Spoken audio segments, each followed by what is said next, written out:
For years, fans believed would keep restoring forgotten pieces of American history forever. Every week, millions of people tuned in to watch rusty gas pumps, broken soda machines, vintage motorcycles, and rare antiques come back to life. The transformations felt almost magical. But then, without warning, everything disappeared. Rick Dale, his family, and the entire crew suddenly vanished from the show. No explanation. No proper goodbye. Just silence. And that left fans asking one big question. What really happened behind the scenes that caused one of television's biggest restoration shows to completely fall apart?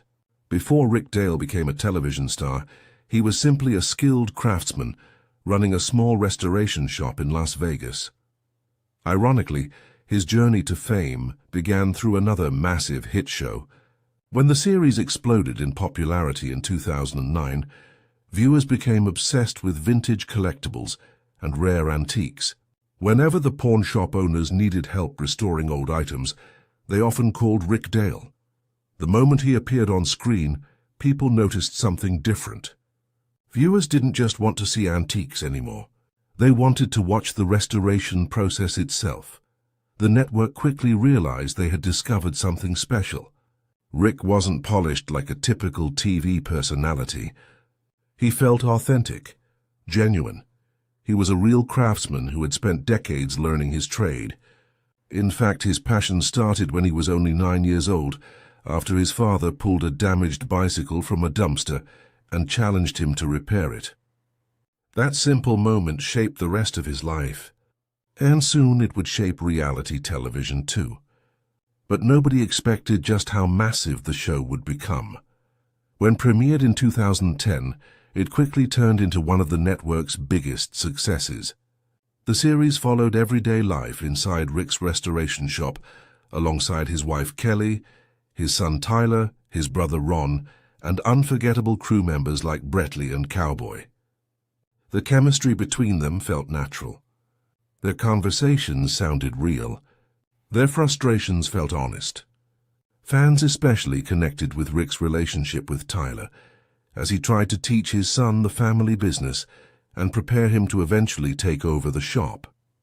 At its peak, the show pulled in nearly 3 million viewers every single week and aired in dozens of countries around the world. Celebrities started bringing in rare collectibles for restoration. Famous musicians, illusionists, race car drivers, and collectors all wanted Rick's help. One episode even reached over 6 million viewers, becoming one of the highest-rated programs in the history of the channel. Suddenly, Rick Dale wasn't just a craftsman anymore. He had become the face of vintage restoration in America. But behind the scenes, things were already beginning to change. And that's where the story takes a strange turn. In the early seasons, the show focused heavily on the restoration process itself. Viewers watched old machines get carefully dismantled, repaired, painted, and rebuilt piece by piece. But as the series became more successful, producers wanted more drama, more conflict, more tension. According to people familiar with the production, many scenes were scripted or heavily staged. Conversations with customers were planned ahead of time. Timelines were manipulated to create fake pressure. Even some arguments inside the shop were exaggerated for television. Fans slowly started noticing inconsistencies. Some customers appeared to be filmed multiple times during different stages of a restoration. Certain scenes felt forced. Then came moments that seriously damaged the show's credibility.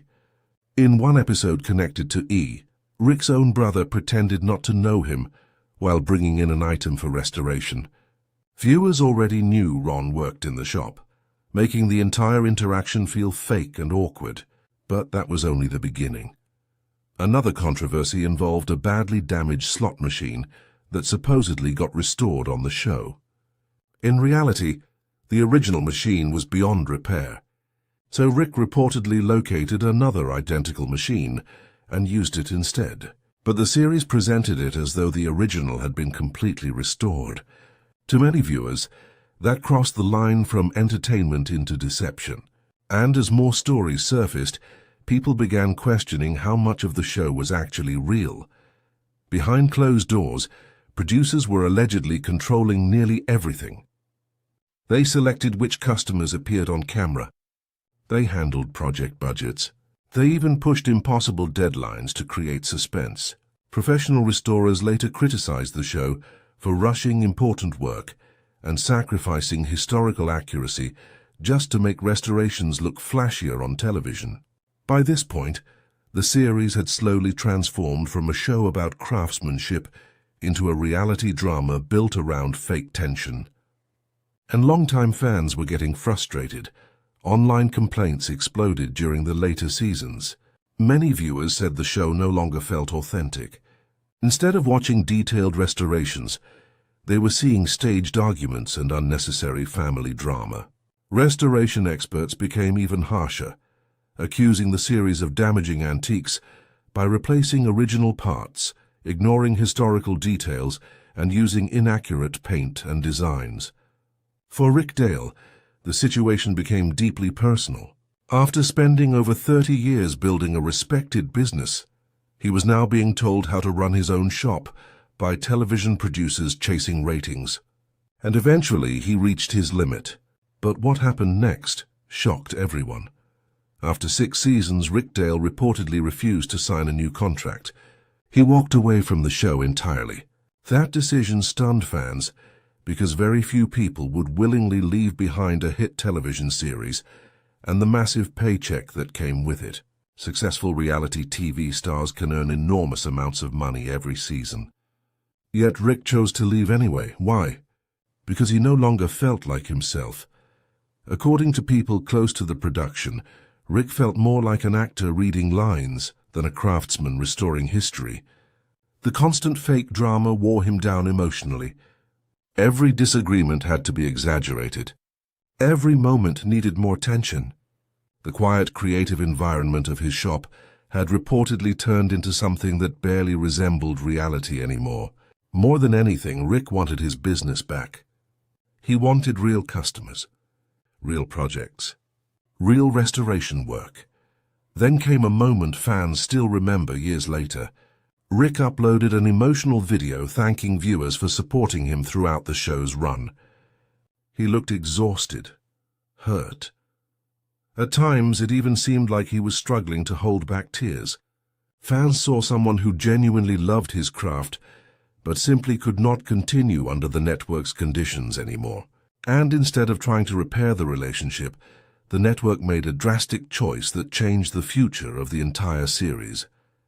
When Season 7 finally arrived, looked completely different. Rick Dale and his crew were gone. In their place were multiple restoration shops from around the country. The format had been completely rebuilt from scratch. Instead of following one family and one connected story, the show now jumped between different garages, different crews, and mostly vehicle restorations. Fans were furious. One of the biggest reasons viewers loved Rick's version of the show was the variety. One week they might see a vintage jukebox restored. The next week, a soda machine, a barber chair, or a rare piece of American history. But the reboot focused heavily on cars and motorcycles, making it feel similar to countless other restoration programs already on television. Worse, the emotional connection was gone. Fans had spent 6 seasons getting attached to Rick, Tyler, Ron, Cowboy, and Brettley. Without them, the show suddenly felt empty. The constant switching between different shops also made the storytelling feel chaotic. Just as viewers started getting interested in one project, the episode would suddenly cut to another city, with entirely different people. The heart of the series had vanished overnight, and the ratings quickly proved it. Despite bringing in celebrity guests and expensive projects, the reboot failed to connect with audiences.